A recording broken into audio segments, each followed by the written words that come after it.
It's another brand new week. Welcome to Business Morning. I'm Chimeze Obi Iwago. Thank you for joining us. Let's begin with the global oil market update. Oil fell more than 2% this morning, extending losses for last week as new coronavirus infections hit China and the United States, raising the prospect that renewed outbreaks of the virus could weigh on the recovery of fuel demand. Brent crude futures fell 89 cents to $37.84 a barrel, while U.S. West Texas Intermediate futures were down $1.18 to $35.08 a barrel. A cluster of infections in Beijing has increased concerns of a resurgence of the disease. The coronavirus pandemic started at the end of last year in the Chinese city of Wuhan. The oil benchmark fell about 8% last week, their first weekly decline since April, as U.S. coronavirus cases started increasing. Industrial output in China, the world's biggest crude oil importer, rose for a second consecutive month in May, but the rise was smaller than expected, suggesting the world's second biggest economy is struggling to get back on track after containing the coronavirus. The country's refineries increased their throughput in May by 8.2%, more than the same period a year ago, to about 13.6 million barrels per day. An OPEC-led monitoring panel will meet on Thursday to discuss ongoing record production cuts and see whether countries have delivered their share of the reductions but will not make any decision. The Organization of the Petroleum Exporting Countries and its allies, collectively known as OPEC Plus, have been reducing supplies by 9.7 million barrels per day, about 10% of pre-pandemic demand, and agreed in early June to extend the cuts for a month until end of July. Nigeria has just marked its 21 years of democracy, and it was an opportunity for President Muhammadu Buhari to give account of his administration's stewardship. The president says he has recorded notable achievements in the course of implementing its 9 priority objectives and are establishing a solid foundation for future success on the economic front. He says his objectives have remained to stabilize the macroeconomy, achieve agricultural and food security, ensure energy sufficiency in power and petroleum products, develop infrastructure, fight corruption, and improve governance. Well, joining me now to look at some of these critical issues and where we are is the executive chairman and founder of Phillips Consulting Limited and the former chairman of the Nigerian Economic Summit Group, Mr. Folusho Phillips. Good morning, Mr. Phillips. Thank you very much for joining us on the show. Good morning, Chineze. Nice to be here. Good. You listened to the president on Friday. How do you think that appealed to diaspora? I think issues on when you listen to what the president delivered, it was more of a scorecard, which was fine because actually one needs to know exactly where he stands and his own perception of what has been done. But because we were dealing specifically about issues on democracy, I thought that he did not deal enough on that. And we're talking about things about equal opportunities that relate to gender, ethnic, region, religious, tolerance, social opportunities, issues about the rule of law, the structure of governance between the national and regional, what's happening at the executive level, the judiciary, what the legislators have been doing in terms of bills that have been passed. Look at the PIB is still outstanding, issues about the education and health, economy and quality of life. And I think the whole idea for me, for certainly the diaspora listening in and trying to see what's going on, is to what extent can we say in its totality we are achieving the level of democracy in terms of the dividends. It's not enough to just look, as important as it is, at just what we're doing from an economic point of view. But I think we need to take a look about our social, the freedom that people have, the confidence that people have, issues about security. There's so many other quality of life issues that are going on that I feel that could have been addressed. So I think it was more of a scorecard of various performances and individual things for which, yes, we can give credit. Sometimes I wonder whether this is enough, but the fact remains that at least it's what has been done. I am still waiting for those humongous, monumental paradigm shifting, earth shaking projects that we're going to undertake that are actually going to transform the economy. Don't forget, we continue to have 36 state governments who need to give an account of what they're doing as well. And the states make the country, and the federal government stands there as that overarching umbrella to ensure that policies are in place and there's a unity of purpose in thinking and purpose in which the government itself wants to achieve. That we still want to know. I think, from my understanding, we're like trying to look at agriculture as a major push, and I hope we get to talk about that a bit more. So for me, I think yes, some specific things about scorecards you can tick different boxes, but in terms of the totality of a democratic country and democratic dispensation, I don't think enough was discussed about that at all. Now, you are in the business of human resource strategy and job hiring. Unemployment rate is currently at 23%, going by the last unemployment data, which was in 2018. And of course, it's being projected to go as high as 32% in 2021. Now, education is key to job creation and economic sustainability. Have we got it right in the education system, both in terms of the attention given to the sector and in our curriculum? I think education is probably one of the most important things that we need to do within this country. You know, we've got an abundance of oil, and we really fail to beneficiate our oil. We've got an abundance of agricultural products. We really haven't beneficiated agricultural products to the extent that is required. We've got an abundance of people and young people as well. And I think we are not succeeding in beneficiating, if I can use that term, the value of our people. If you look at the history of Nigeria in terms of what it has done and what any country should do, is to try and see how we can develop what I call national competencies in areas in which we want to excel. Years and years ago, when we were growing up, it was all about agriculture. And I know that the structure of Nigeria then, the banking system was geared towards agriculture, the transportation system was geared towards that. The research centers, the universities, and so on, they all get towards the fact that we're tending towards being an agricultural, agro-processing type of country. Then along the way, oil came, and yes, we had a little shift in terms of educational or competency development towards oil. And I remember in secondary school those days, people used to get scholarships from Shell and from various other institutions. The NNPC came to life, and we had a lot of brilliant oil engineers that built the refineries and ran the refineries. And then we moved finally, again, gradually into financial services, and then into telecoms, and then we moved back into agro-processing. And at this point, I think about it, I think we need to give the likes of Aki Adesina a commendation, because he really twisted and changed the Nigerian mindset to sort of say that, look, agriculture it's a business. It's not a peasant farming, social service type of thing. It's a business. And as a result of that, we find that, again, we are tending, certainly our youth in terms of the entrepreneurial zeal, are turning towards agriculture. Now, to answer the question, the point is, where we design our educational system, it must relate to the competence that the country wants to show. And it's not just about primary school, primary, secondary, tertiary, and so on. It's about what is our strategic focus in terms of developing the skills and competencies of this country to deal with that for which we want to be known for. The global value proposition of this country, what should it be, and how can we sustain it? So when you look at these things from that point of view, you see that, yes, we need to really spend a lot of time, money, effort in education. It's the only sustainable strategy we can adopt in this country. We can export our skills, which we've done already and which we're doing very well.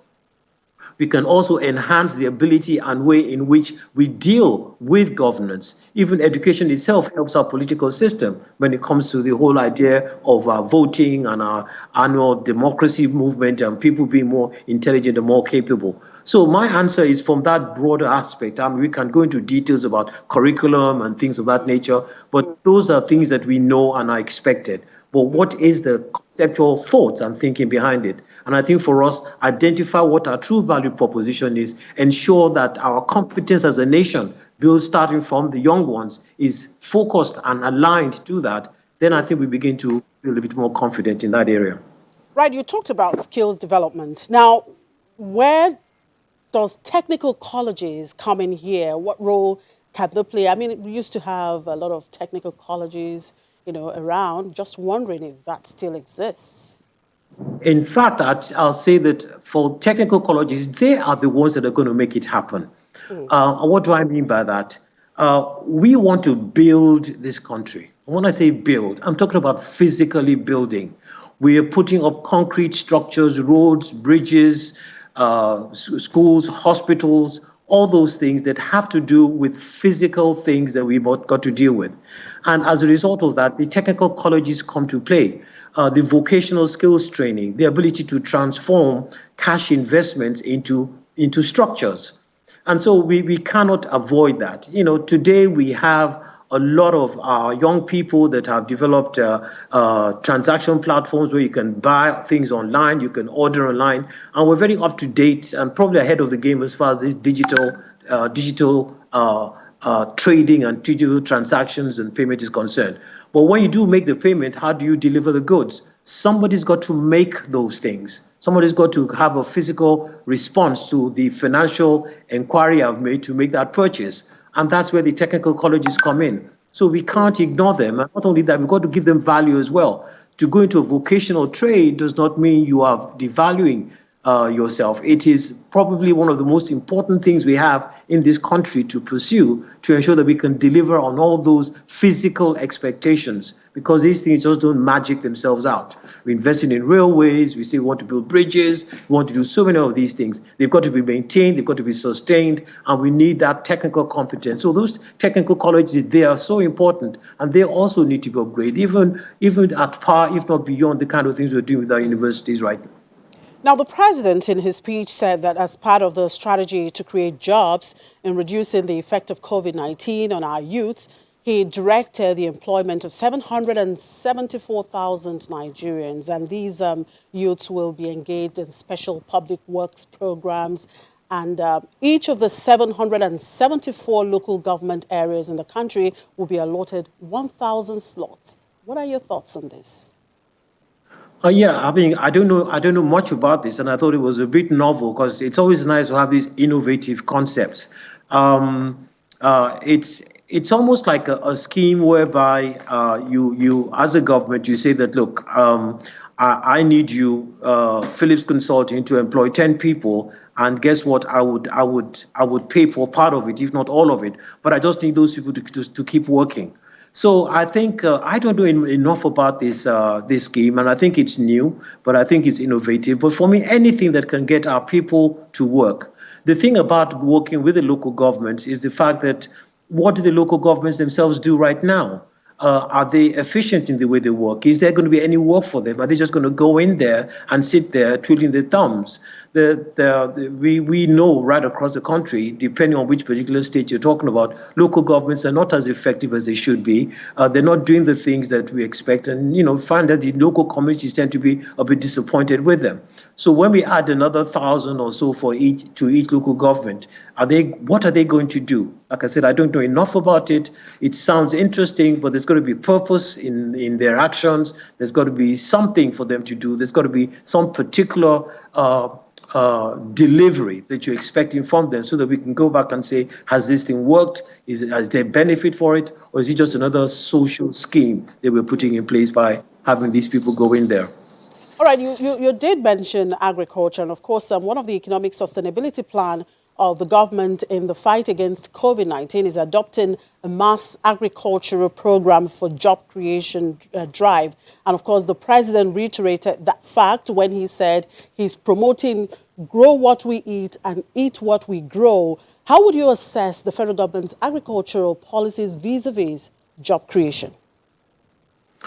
I think it's great that the government is focusing on agriculture. I think it's a brilliant idea. It's our way out, especially because that is the way we're going to lead to industrialization.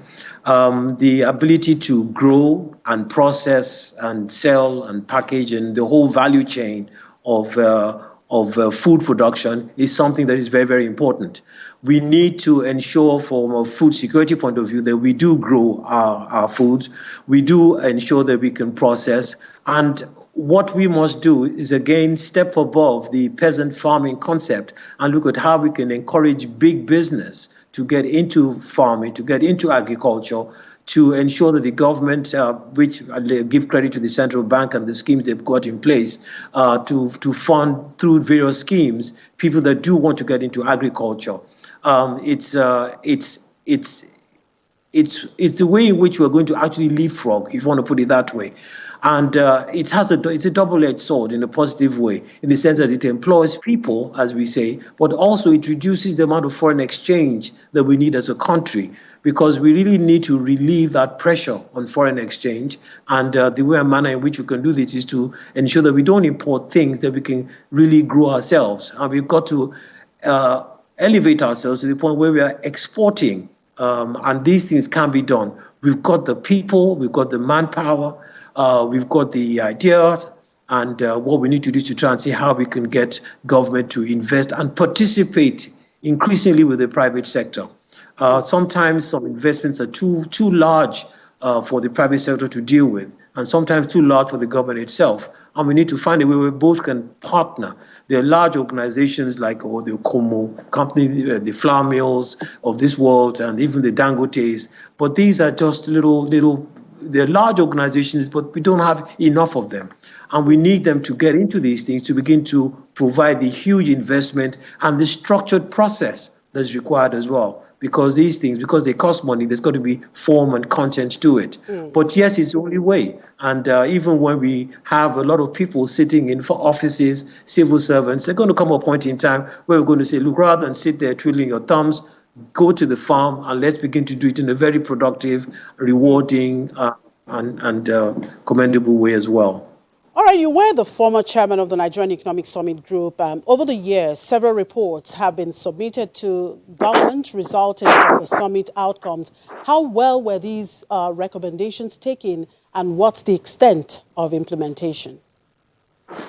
Well, I think the Nigerian Economic Summit Group has been set up since 1996, and our flagship program is always the annual summit, which tends to sort of mark what's been happening through the year. And somebody once said that all we've been doing at the summit is talking all these years. And I said, well, thank God we haven't stopped talking, because certainly there's a lot that we have done. We're a private sector think tank and policy advocacy group, and it's a private sector group. And the whole idea is to see how we can influence government to ensure through research and other interventions to encourage government to see how we can have a free market economy. Free market economies do work. The private sector has got to be a major player to encourage private sector investment by having an environment that is comfortable for all kinds of investment, both local and international, creating this enabling environment, which the government is focusing on in terms of ease of doing business. But beyond that, ensure that we can put governance in place to work for the country in the best interest of the country. And obviously, yes, the commitment to the rule of law, which is what makes foreign investors comfortable when they're coming into this place. Over the years, you've had your seeds programs, your needs programs, and all these things you've been involved in. The whole concept of the initial Vision 2010 was through the Nigeria Economic Summit. And we were saying many years ago, we need to have a vision that we can all pursue, a vision that we can create an alignment of the whole country's intention.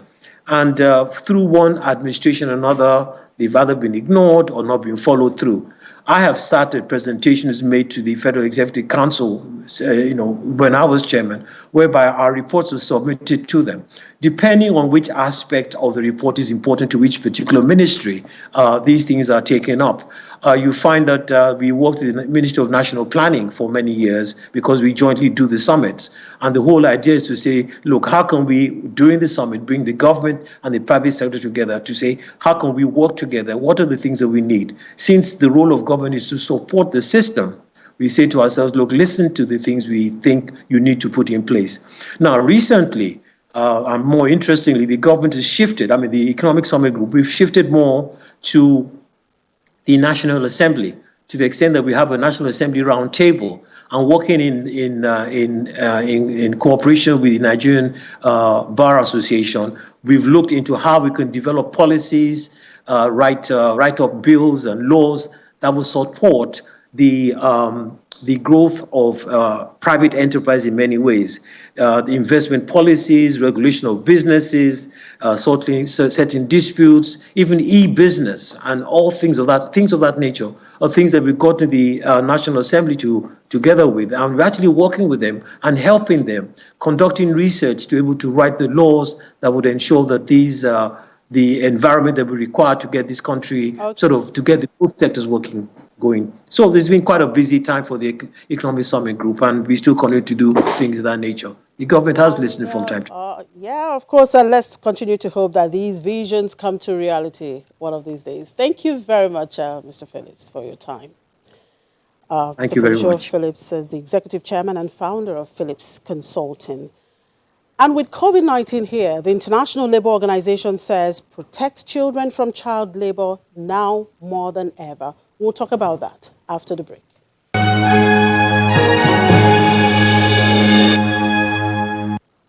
The 2020 World Day Against Child Labor was marked on Friday, June 12. This year's celebration focuses on the impact of crisis on child labor, the COVID-19 health pandemic, and the resulting economic and labor market shock are having a huge impact on people's lives and livelihoods. Unfortunately, children are often the first to suffer. Now, the International Labour Organization and UNICEF say the crisis can push millions of vulnerable children into child labor. Target 8.7 of the UN Sustainable Development Goals calls for an end to child labor in all its forms by 2025. While the number of children in child labor has declined by 94 million since 2000, the rate of reduction slowed by 2/3 in recent years, particularly in Africa. So, how can the world community, particularly Africa and indeed Nigeria, get firmly on track towards eliminating child labor? I'm being joined by the Director, ILO Country Office for Nigeria, Ghana, Liberia, and Sierra Leone, Mr. Dennis Zulu. Thank you very much, Mr. Zulu, for joining us on the show. My pleasure. Good morning. So what do you describe as a child labor? Well, a child laborer is a young child who below the legally permissible age indulges in what we call hazardous work. And in Nigeria, a list of hazardous jobs has been worked on by the tripartite partners.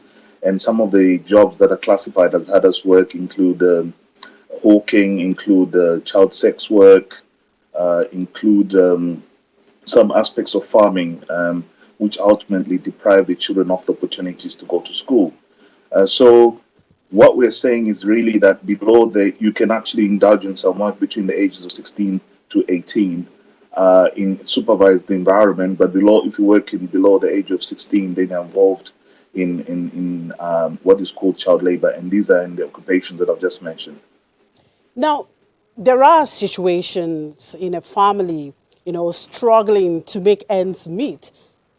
It's not like the child is not going to school. The child, yes, goes to school, but when he or she comes back, he's expected to help his parents or works, to help the house economy, either in form of going to farm work or hawking. Things, just to put food on the table. Under such circumstances, would that also be termed as child labor?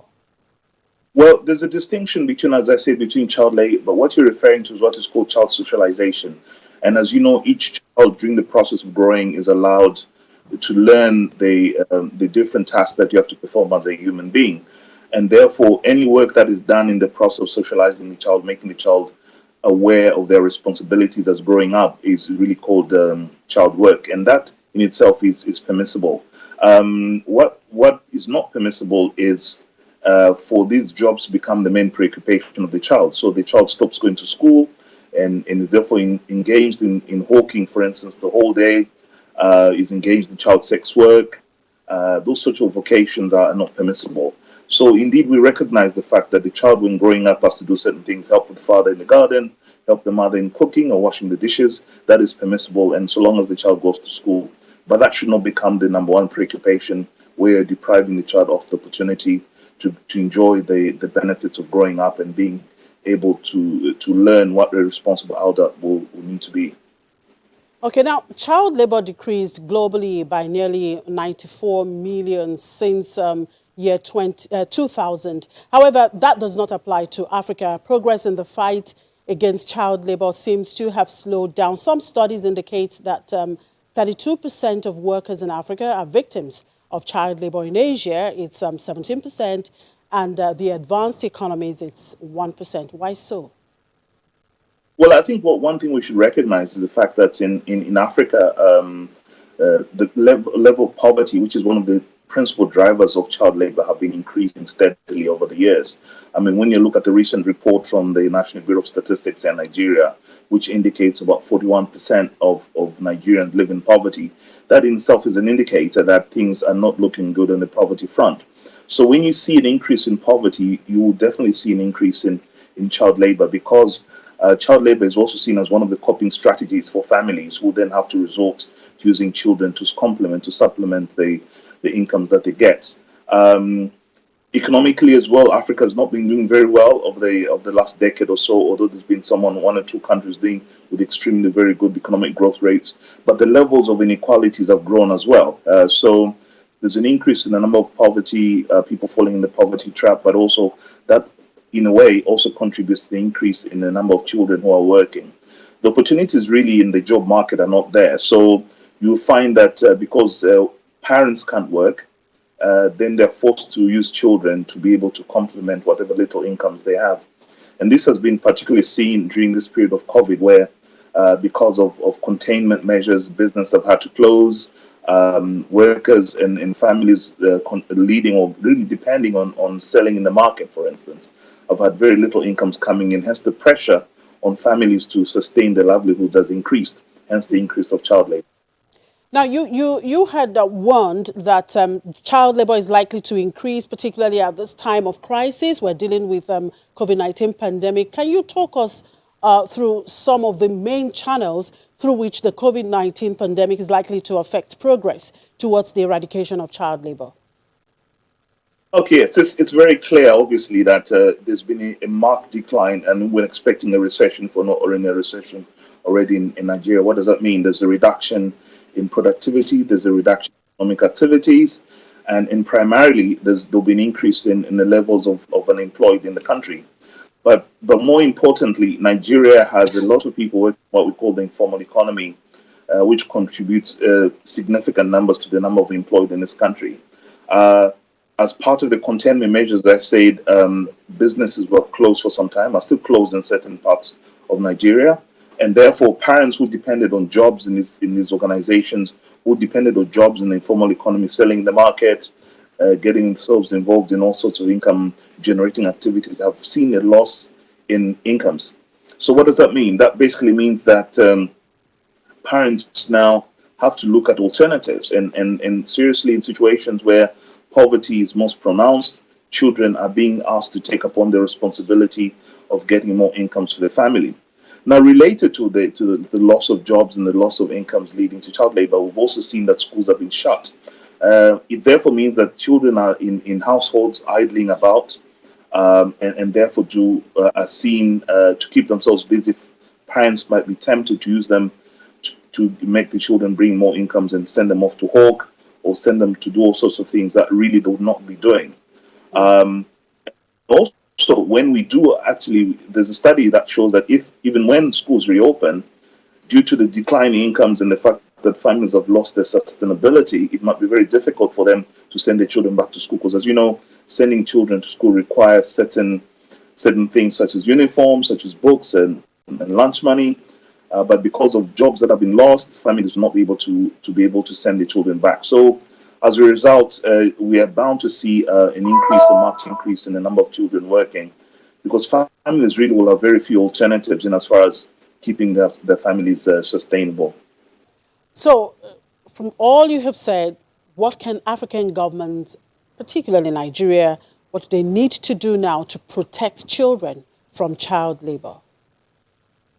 Well, I think some of the things that have been done already. I mean, Nigeria has done fairly well in terms of policy. We have the child labor policy, we have the hazardous list, and I think there's been some changes in legislation which really prohibit child labor. So one of the things the government can do is basically keep on doing ensuring that the inspections done by the Ministry of Employment and Labour and Employment to ensure that child labour is not practiced, continuous sensitization of families not to ensure child labour, not to use child labour, but more prominently, looking at what the government is trying to do in order to stimulate the economy so that at least the economy can grow, jobs can be created, and if jobs are created, then you see less pressure on families needing to use children. So, in addition, I think some of the things that government has done, I think need to be done. There needs to be some more expansion, for instance, of the social assistance program that's been implemented, so as to assist families complement their income, their low incomes, with some wage subsidy from the government, but also to see how some of these palliatives can reach families which are really in need of support. Because if they get the relief from government, then hopefully they do not have to send their children off to the streets. There's quite a lot that needs to be done. I hope that it will be difficult given the fact the economy has not been doing too well.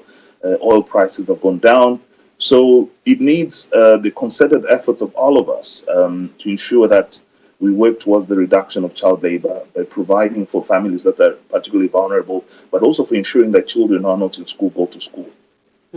Now, the ILO and UNICEF are developing a simulation model to look at the impact of COVID-19 on child labor globally. What should we expect from this new global estimates? Well, definitely, even without wasting much time, it's obviously that there's been an increase in child labor across the world, and more specifically in Africa, where already prior to the COVID crisis, economies were not doing too well. Most of the economies were debt stressed, jobs were very low, and therefore there was still a trend towards an increase of child labor.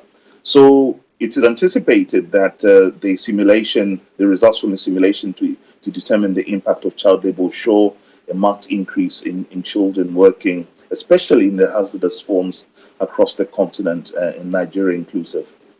All right, thank you very much for your time, Mr. Zulu. Mr. Dennis Zulu is the Director, ILO Country Office for Nigeria, Ghana, Liberia, and Sierra Leone. Okay, for recap of what last week was like at the equities market and outlook for the week, here is Temple. Temple, despite a negative closing session, the domestic equities market eked out again in holiday-shortened week. What were the drivers?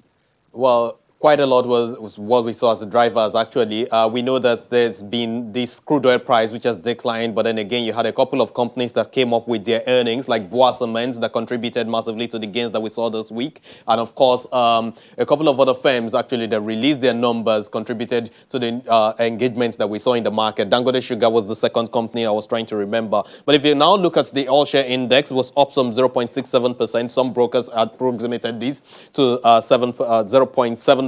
Actually. In terms of the contributions to the equity capitalization, we saw some 86.8 billion naira in terms of addition to this, moving up from what we settled at last week, which was 18.04 trillion naira to 13.13 trillion naira. And of course, look at the activity, look at the banking stocks, which contributed more to what we have. The banking stocks was up. We saw Unity Bank rising by some 9% plus. We saw Access Bank also rising by some 2.33%. But if you look at the consumer goods segment of the market, we saw some decline there, some 0.2%. And that's as a result of the profit taking of 1% that we saw on Dangote Sugar. And of course, Guinness, which is down by more than 4% last week only. Look at the industrial goods side of the market. I mentioned earlier that Boa Cement released those impressive numbers, rising top line by some 25%. That contributed to the gains around the industrial goods side of the market. Had some 3.8% in terms of gains. And of course, we know that Bagger Paints, which was marked down during the course of the week, also was up by 10%. Insurance side of the market, this segment of the market has also been doing very, very perfectly lately. This week only, we saw 10% gain on Wapik Insurance. We saw some 16% gains, of course, on the shares of one of the other major companies that would be Consolidated Insurance Company PLC. And of course, ICO Insurance was up by 7%. Put all that together, you come in with some 3.69%. But if you look at the oil and gas side of the market, Mobil was down week on week by 10%. And of course, O&O saw some profits taking, all that contributed to the losses that we have. But if you look at the activity level of the market, we experienced some declines. That's why you have the colors in red. And of course, mutual benefits was a major contributor to the performance that we had for the week. And of course, value of transactions, mutual benefits, Guarantee Trust Bank, which contributed around 4 billion naira to what we have in total here, as well as FBN Holdings. All that to put together contributed to the numbers of deals that we have. Look at the oil and gas, our energy stocks for last week. Energy, oil O&O was positive by 7% on Friday. Of course, Japol was negative as a result of some profits taken because that's a company that hasn't really moved in a long, long time. But we have Mr. Tajuddin Olayinka, who is a stockbroker with Valmont Securities, joining us via phone now to talk us through what should be expected this week. Mr. Olayinka, we know that the crude oil price is likely to go down again. And of course, there's a second phase of coronavirus hitting the global markets. If you put all this together, how is that likely to affect the market this week? Thank you, Tempo. Clearly, the coming back of the pandemic will not likely slow down. Push down the activities in the market, because markets have got to live with the experience of the past.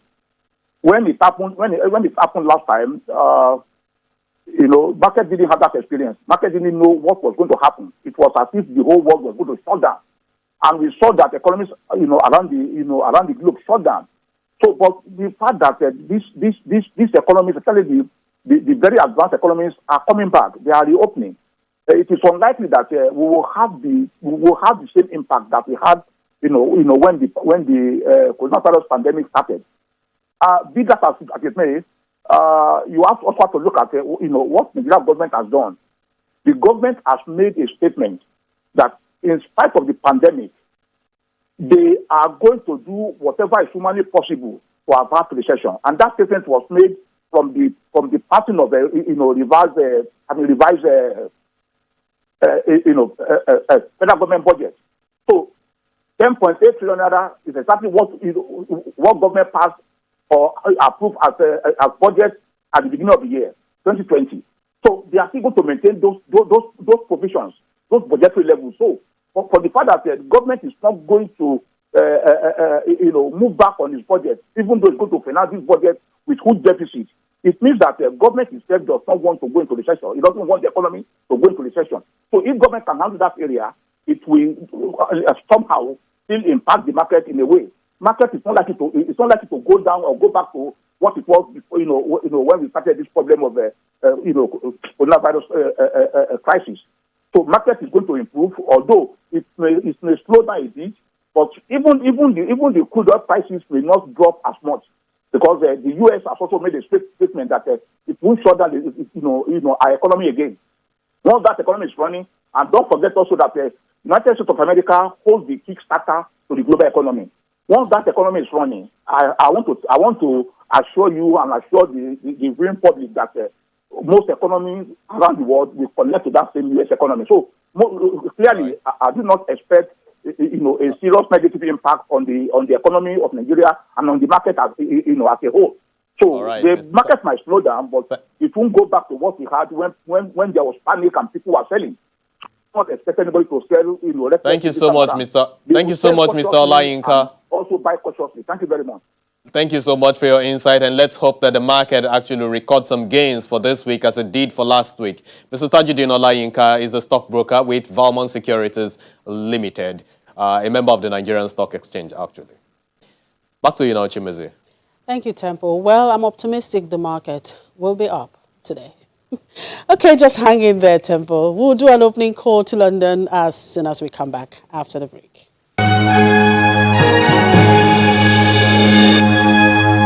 All right, it's a brand new week, and for updates from the streets of London, here is Juliana Olayinka. Hello, Juliana. Good morning. Well, over the weekend, Bank of England Governor Andrew Bailey said he will be ready to take action to help the UK economy weather the coronavirus crisis after the GDP data showed over the weekend the economy shrank by 20.4%. What is on his agenda?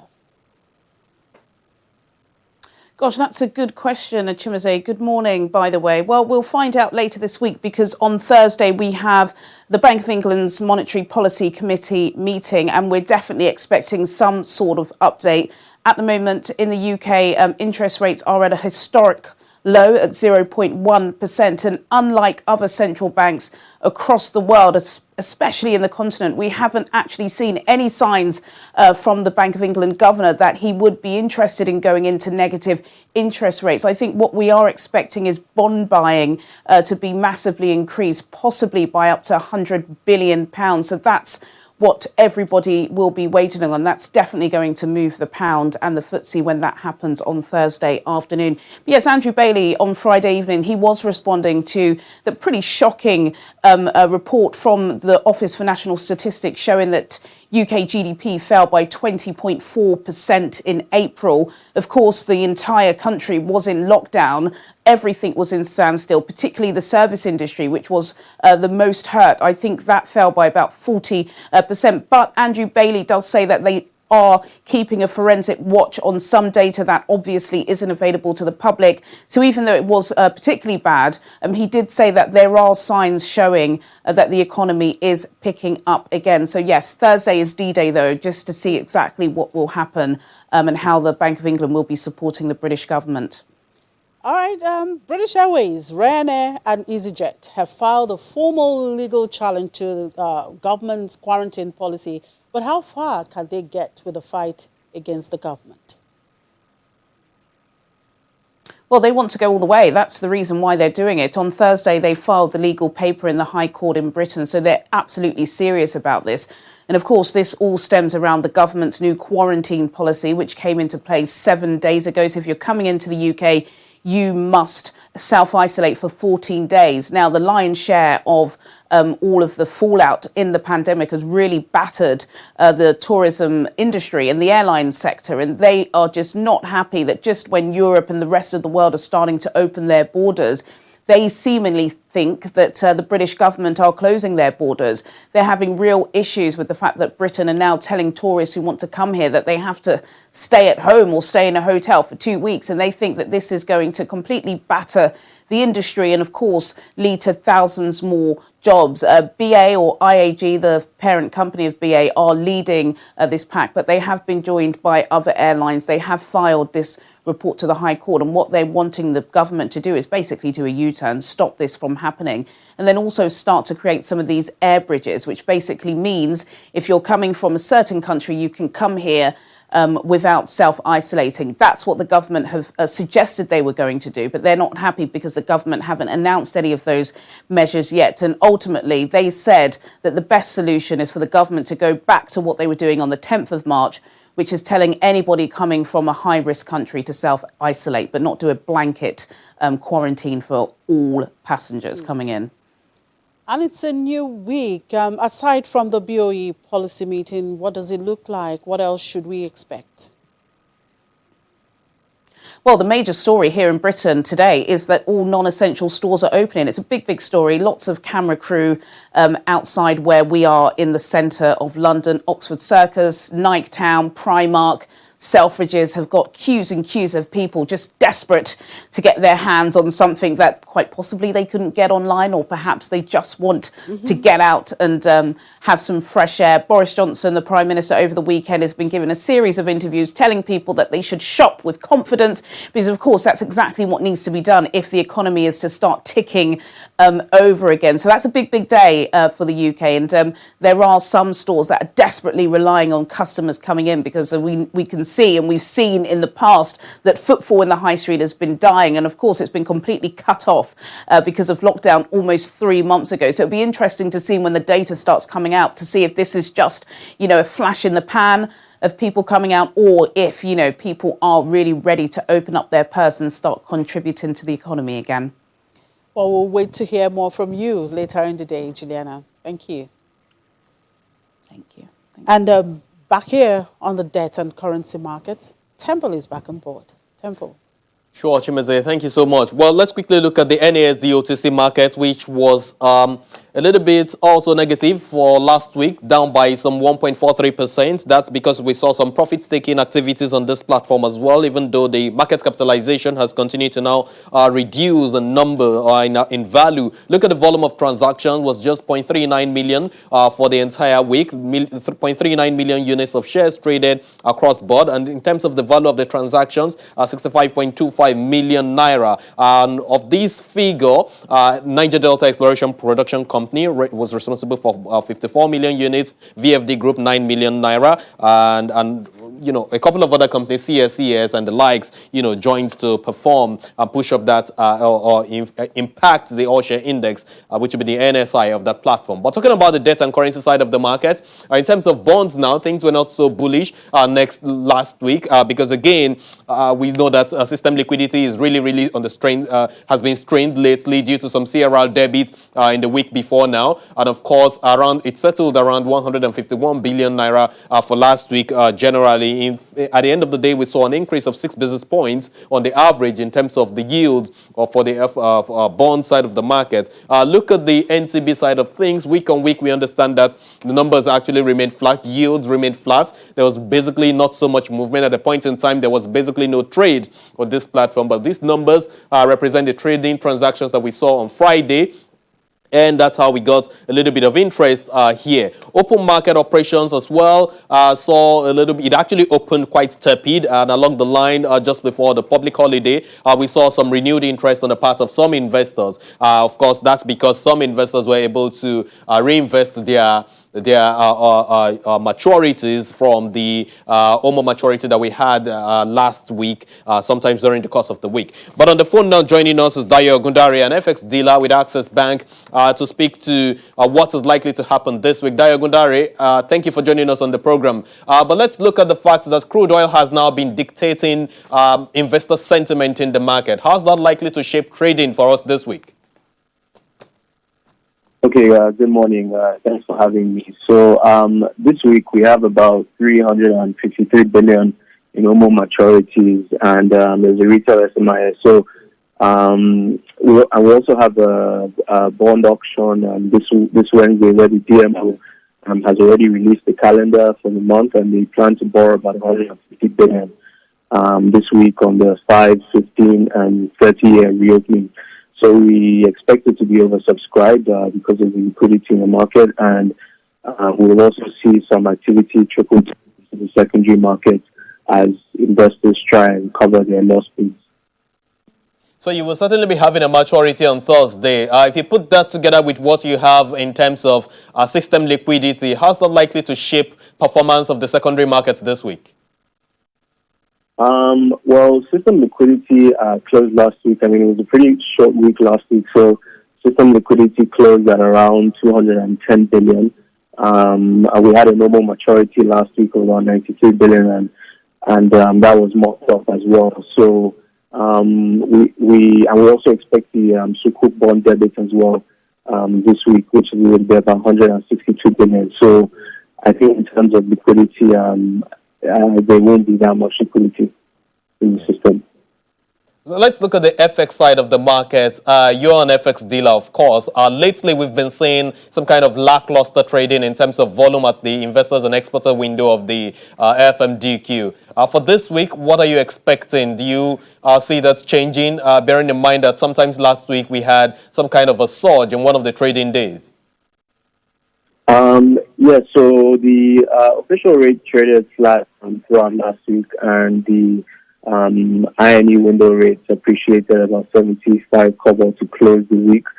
Turnover fell last week on week, but we still think that there'll be minimal trades this week, and we're also expecting the retail SMIS as well this week. Thank you very much, Dayo Gundari, for sharing your thoughts with us. And let's hope that this week will be much better than last week as in terms of trading generally. Dayo Gundari is an FX dealer with Access Bank PLC, one of the listed companies on the Nigerian Stock Exchange. It's back to you now, Chimezi. Thank you very much, Temple. Well, not just trading. It's a new week, so we wish for a good week and a profitable one anyway. Yes. Thank you. All right, on that note, we draw the curtain on today's edition of the program. Thank you for watching, I'm Chimeze Obi Iwago.